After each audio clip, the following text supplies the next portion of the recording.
আসসালামু আলাইকুম। উত্তর আমেরিকা প্রবাসী বাংলাদেশিদের নানা খবরাখবর নিয়ে আমাদের নিয়মিত আয়োজন প্রবাসে বাংলাদেশ সংবাদ পরিক্রমায় আপনাদের স্বাগত জানাচ্ছি আমি আলাভি জাহান।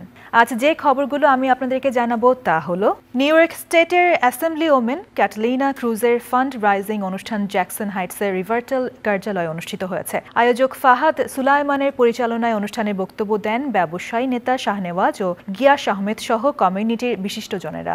বক্তারা বলেন, অ্যাসেম্বলি ওমেন ক্যাটালিনা ক্রুজ অভিবাসী বান্ধব এবং বাংলাদেশিদের অকৃত্রিম বন্ধু।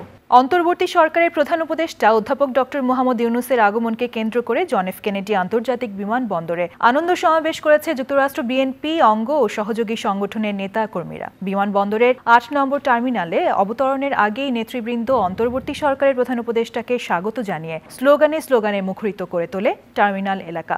নেতৃবৃন্দের মাঝে বক্তব্য দেন গিয়াস আহমেদ, জিল্লুর রহমান জিল্লু, জসিম ভুইয়া, সেলিম রেজা সহ অনেকেই। বাংলাদেশে সংখ্যালঘু নির্যাতনের প্রতিবাদে জাতিসংঘের সামনে যুক্তরাষ্ট্র হিন্দু বৌদ্ধ খ্রিস্টান ঐক্য পরিষদের বিক্ষোভ সমাবেশ অনুষ্ঠিত হয়েছে। জাতিসংঘ সদর দপ্তরের সামনে ইউনাইটেড হিন্দুজ অফ ইউএসএ, সনাতনী গীতা সোসাইটি ইউএসএ সহ কয়েকটি সংগঠন অংশ নেয়। রামদাস ঘরামির সঞ্চালনায় এদিন বক্তব্য দেন শীতাংশু গুহ, দ্বিজেন ভট্টাচার্য, রণবীর বড়ুয়া, সুশীল সিনহা প্রমুখ। বক্তারা বাংলাদেশে ক্রমান্বয়ে হিন্দু জনসংখ্যা হ্রাসের জন্য সব সরকারকে দায়ী করে বক্তব্য দেন।